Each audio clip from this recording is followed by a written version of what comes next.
Hello everyone, good morning. फिर से हम लोग स्टार्ट कर चुके हैं भाई। हम लोग का प्रैक्टिस सेट नंबर यहाँ से 19 स्टार्ट होता है और इसमें आप देखेंगे RB ALP technician group D NTPC और जे के लिए। और अगर आप ये पूरे 100 प्रैक्टिस सेट परचेस करना चाहते हैं तो आप हमें टेलीग्राम पे कांटेक्ट कीजिए। वहाँ पे मैं आपको 10 रुपये में ये पूरे 100 प्रैक्टिस सेट दूंगा, जिसमें आपको 2500 क्वेश्चन साइंस के मिलेंगे। 10 रुपये मैंने इसलिए पहले रखा है कि भाई थोड़ी सी मेहनत लगाए, समझ रहे हो। हालांकि अगर आप नहीं करना चाहते तो कोई बात नहीं, आप यूट्यूब पे इसको फ्री में देख सकते हो। हाँ। देखिए, शक्ति की अंतर्राष्ट्रीय इकाई क्या है? शक्ति की अगर अंतर्राष्ट्रीय, देखिए कार्य करने की दर को ही शक्ति कहते हैं। शक्ति की अंतर्राष्ट्रीय इकाई क्या होती है? वाट होती है। क्या होती है? वाट होती है। और 1 जूल प्रति सेकेंड के बराबर होती है, जबकि कार्य करने का मात्रा क्या होता है? जूल। 1 जूल में कितना अर्क होता है? 1 जूल में मैं कहूँ 1 जूल में कितना अर्क होता है भैया? 10⁻7 अर्क होता है। ठीक है, नेक्स्ट। यदि 10 केजी द्रव्यमान की वस्तु 20 न्यूटन पर बल लगाया जाए, 10 केजी द्रव्यमान की वस्तु 20 न्यूटन पर लगाया जाए, तो मैं कहूँ बल बराबर क्या होता है? फोर्स इक्वल टू क्या होता है आपका?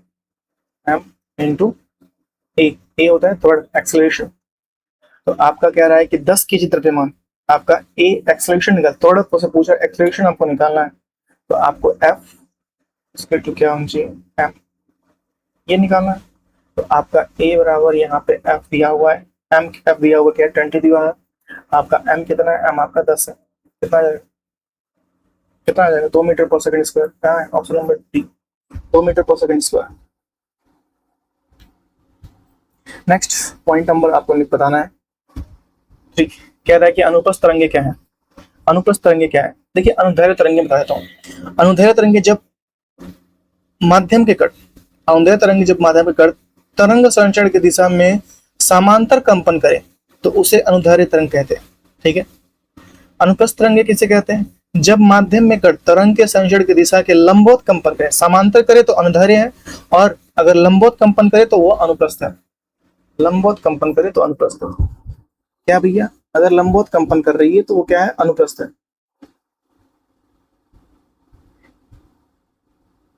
नेक्स्ट, यदि प्रतिबिंब का आवर्धन कितना है? -0.65 है, तो उसका प्रतिबिंब की प्रकृति क्या होगी? देखिए, यदि आवर्धन 1 से अधिक है तो प्रतिबिंब वस्तु से बड़ा होता है, यदि आवर्धन 1 से कम है तो प्रतिबिंब वस्तु से छोटी होगी। 1 से बड़ा है तो आवर्धन क्या होगा? वस्तु से बड़ा होगा, और 1 से छोटी है तो वस्तु से कम है, तो वस्तु से जो प्रतिबिंब होगी वस्तु से छोटी होगी। आवर्धन धनात्मक हो तो प्रतिबिंब सीधा आभासी, और ऋणात्मक हो तो प्रतिबिंब वास्तविक होगा। तो क्या है? ये 1 से छोटा है और ऋणात्मक है।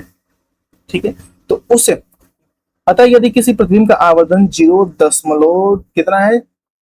65 है, तो उसका प्रतिबिंब की आवृत्ति वास्तविक उल्टी और वस्तु से छोटी होगी। क्या होगी? उल्टी और वस्तु से छोटी। वास्तविक उल्टा और छोटा बनेगा। ऑप्शन नंबर डी, वास्तविक उल्टा और छोटा बनेगा।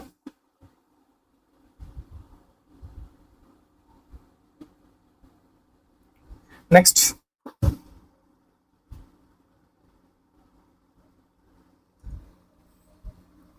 कह रहा है कि 0.9 एम्पीयर की धारा 2 मिनट के लिए, 2 मिनट मतलब 120 सेकंड होने पर परिपथ होने वाला आवेश 2 मिनट के लिए पूछ रहा है।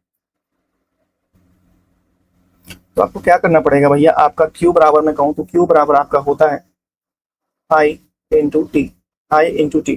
तो आपको यहाँ पे निकालना पड़ेगा 0.9 इंटू 2 मिनट, इसको सेकेंड में करने के लिए 60 से मल्टीप्लाई करेंगे तो 12×120, 12/96, 12 कितना होता है? 8×12 108, 108 आएगा।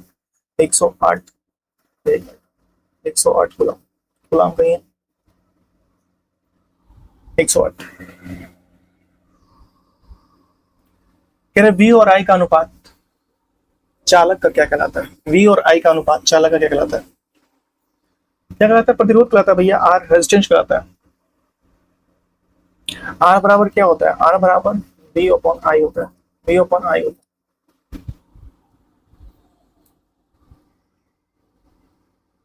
वी अपॉन क्या होता है? आई होता है।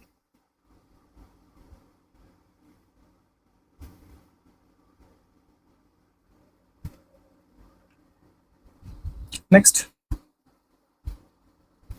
कह रहा है कि 6 ओम और 12 ओम के दो प्रतिरोध 3 वोल्ट बैटरी के समांतर क्रम में जुड़े हैं और 1 सेकेंड में आपूर्ति पूछ रहे हैं। तो क्या करेंगे भाई, समांतर क्रम में जुड़े हैं, कितना है, 2 प्रतिरोध है। मैं कहूं कि आपका यहाँ पे अगर मैं बनाऊं तो आपका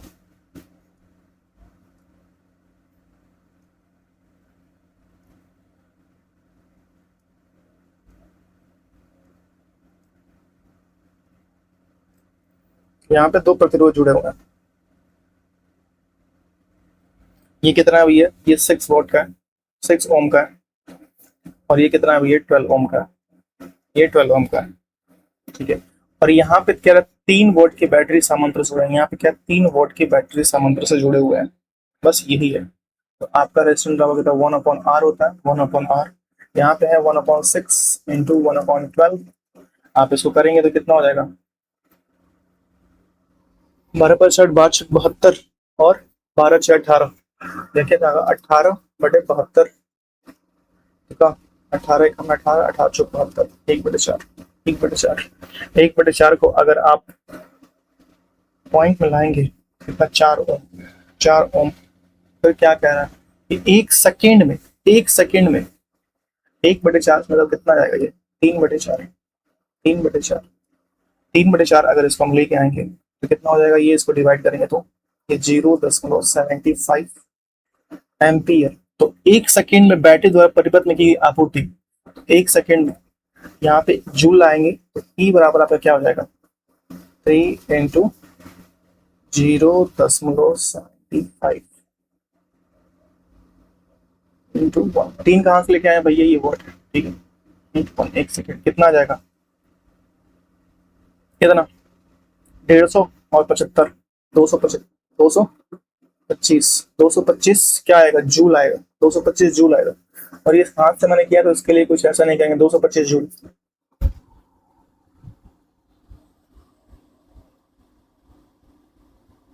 जूल।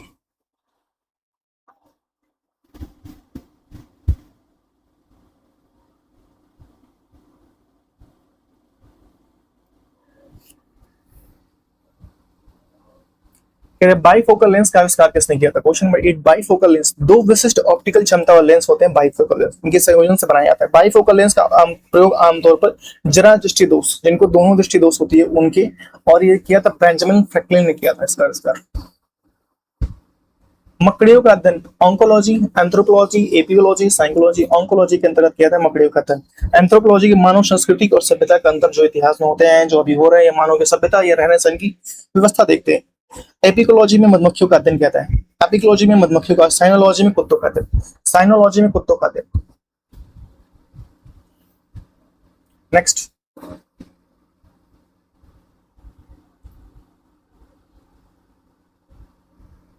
पादपों में विशिष्ट उत्पादों और संग्रह है तो किस स्थान का प्रयोग किया था, क्वेश्चन नंबर 10। पुराना जाइलम का प्रयोग किया था, पुराना जाइलम। देखिए पादपों में अवशिष्ट उत्पादनों को संग्रह है तो पुराना जाइलम का उपयोग किया था। जाइलम का एक स्थायी जटिल ऊतक है जो संवहन मंडल के अंदर पाया जाता है, ठीक है, और समारोहण की क्रिया जाइलम के भीतर होती है। किसके भीतर होती है, जाइलम के भीतर होती है। समारोहण की क्रिया किसके भीतर होती है, जाइलम के भीतर होती है, ठीक है।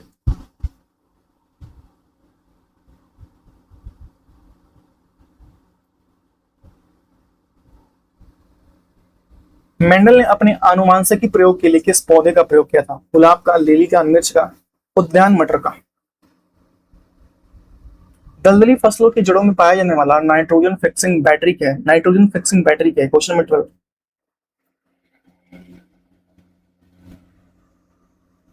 राइबोजियम नाइट्रोजन फिक्सिंग बैटरी के अंतर्गत आता है, ठीक है। राइबोजियम नाइट्रोजन फिक्सिंग बैटरी यह मुख्यतः दलदली फसलों की जड़ों में पाया जाता है। राइबोजियम कल्चर का उपयोग मिट्टी व बीज के उपचार के लिए किया जाता है, जिसमें मैं कहूं तो राइबोजियम के अंदर चना, मसूर, उड़द, मूंग, अरहर, मटर, मूंगफली, सोयाबीन, ढेंचा, ढेचा, सनी, सनी, ये गांव से जो होंगे ढेचा और सनी इनको पता होगा।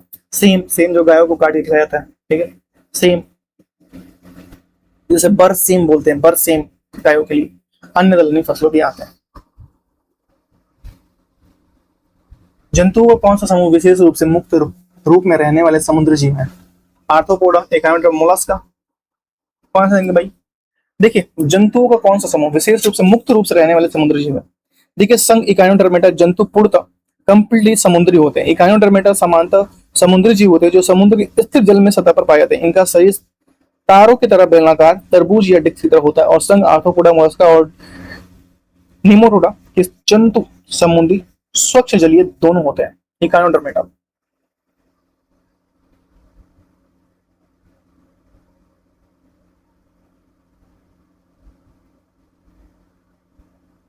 ठीक है।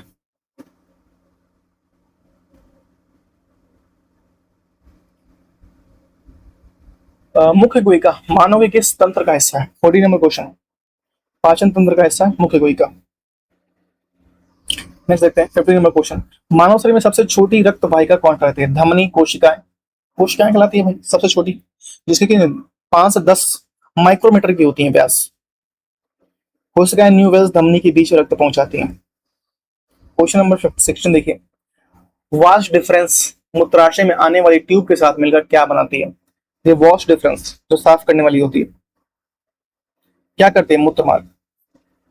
देखिए मूत्रमार्ग आंतरिक अंग है जो मूत्राशय के पहले वक्रों द्वारा निर्मित मूत्रों को इकट्ठा करती है और वॉश डिफरेंस मूत्राशय से आने वाली ट्यूब के साथ संयुक्त होती है ताकि मूत्रमार्ग सामान्य बनी रह सके। पता है किस विटामिन का स्रोत यीस्ट खमीर में प्रचुर मात्रा में होता है? विटामिन कौन सा? ए या के? Vitamin B. देखिए विटामिन बी राइबोजियम, विटामिन बी 2 जो होता है राइबोफ्लेविन, इसमें खमीर, यीस्ट, कलेजी, मांस, हरी सब्जियां, दूध के अंतर्गत पाया जाता है। विटामिन ए का नाम होता है रेटिनॉल, ये दूध, अंडा, पनीर, सब्जी, मछली आदि में पाया जाता है। विटामिन सी एस्कॉर्बिक एसिड, इसका नाम होता है नींबू, संतरा जितने भी खट्टे होते हैं उसमें पाया जाते हैं। विटामिन के फिलोक्विनोन, इसका साइंस नाम है टमाटर, आंतों में भी उत्पन्न होता है और हरी सब्जियां भी में पाया जाता है। क्वेश्चन नंबर आपको 18 बताना है। कह रहे प्रकाश संश्लेषण के उत्पादों को पत्तियों से पौधों के अन्य भागों पर कौन ले जाता है? 18 नंबर क्वेश्चन। फ्लोएम ले जाता है, जाइलम पानी का लेके जाता है। जाइलम क्या करता है? पानी का परिवहन करता है। और खाने का परिवहन कौन करता है? फ्लोएम करता है। 43 नंबर क्वेश्चन बताइए CO2 में कार्बन का प्रतिशत मात्रा कितना होता है? CO2 में कार्बन का प्रतिशत मात्रा कितना होता है? ठीक है, CO2 में अणु भार अगर मैं कहूं CO2 में तो आपका C+2+O, C+2+O, इसमें क्या आ जाएगा? C आपका आएगा 12+2+O के O का मान कितना होता है? 16 होता है। 16 तो कितना हो जाएगा भैया ये? इंटू 16 मार्क कीजिएगा, ये प्लस नहीं आएगा। 100 दूनी 32 और 12 कितना होता है? 44। कितना? 44। और कार्बन में कहूं कि 100 और CO2 में कार्बन का परमाणु भार कितना होता है? 12 होता है। 12 पूरे 100 प्रतिशत निकालना है, प्रतिशत पूछ रहा है। 100 44 इसको काट पीट करेंगे तो 27.3%।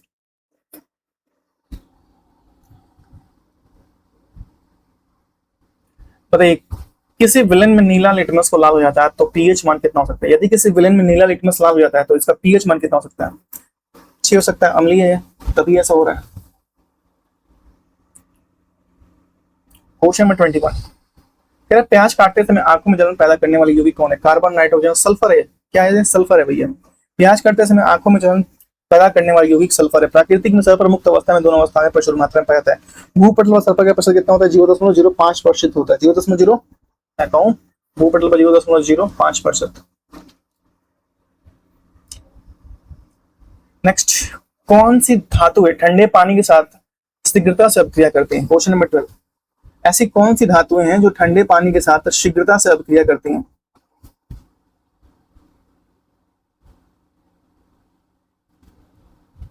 (42, 43) 12 कौन सी भाई? पोटेशियम और सोडियम। देखिए समूह ए के तत्व ठंडे पानी के साथ शीघ्रता से अभिक्रिया करते हैं। समूह ए में आपका आता है लिथियम, सोडियम, पोटेशियम, रुबिडियम और सीजियम आते हैं।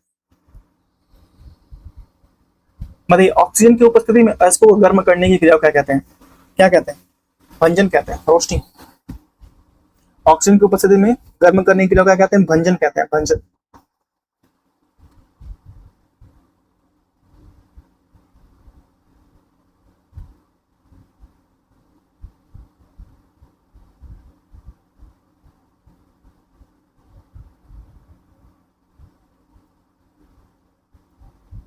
नेक्स्ट 24 कह रहा फेनोक्सिलिन को सिरके में डालने पर घोल का रंग कैसा होता है? 24। देखिए अम्ल के फिनोक्तिन में मिलाने पर सिरका उसका रंग रंगहीन ही रहता है। सिरका जो एसिड अम्ल है जो फिनोक्तिन में मिलने पर कोई प्रभाव नहीं पड़ता, इसमें रंग नहीं रहता। और फिनोफ्थलीन एक रंगहीन घोल है, क्षार में फिनोक्तिन मिलाने पर उसका रंग गुलाबी रहता है। फेरस सल्फेट क्रिस्टल के पूर्ण अपघटन के दौरान कौन सी गैस निकलती है? That's the last question. Ferrous sulphate की अगर मैं बात करूं तो आपका जाता है FeSO4 FeSO4 7H2O 7H2O। पूछ रहे दौरान कौन सी गैस निकलती है? कौन सी? H2O निकलेगी और SO3 निकलेगी, दोनों निकलेंगे। तो बस आज के सेट इतना ही। प्रैक्टिस सेट नंबर 19 समाप्त होता है। हम आपके उज्जवल भविष्य की कामना करते हैं। तो चैनल को कर दीजिए लाइक, कमेंट, शेयर, सब्सक्राइब। मेरे पास 110 प्रैक्टिस सेट इसके हैं। अगर किसी को चाहिए तो मात्र मैं 10 रुपए में इसको प्रोवाइड करूंगा। 1 रुपए का 25 क्वेश्चन 1 रुपए में आपको प्रोवाइड कर रहा हूँ। तो 2500 क्वेश्चन है भाई, 1 रुपए से कम भी आ रहा है तो 10 रुपए में आ जाएगा भाई। 25 रुपए से कम से आ रहा है, मैं कहूँ कैसे भी आ जाएगा। तो आपको 2500 क्वेश्चन मिलेगा और 100 प्रैक्टिस सेट मिलेंगे। अगर आपको चाहिए तो आप कमेंट करिएगा, मैं वहां पे डिस्क्रिप्शन का लिंक दूंगा, आप परचेस कर लीजिएगा। ठीक है, थैंक यू सो मच। मिलते हैं नेक्स्ट वीडियो में, तब तक के लिए बाय बाय। प्रैक्टिस सेट 20 मिलते हैं हम लोग। और हाँ, जाने से पहले बस इतना कहना चाहूंगा कि आप खास करके अपने माता पिता का ख्याल रखिए। अगर वो कुछ कहते भी हैं तो थोड़ा बहुत सुन लीजिए, ठीक है? आपका कर्तव्य बनता है ये।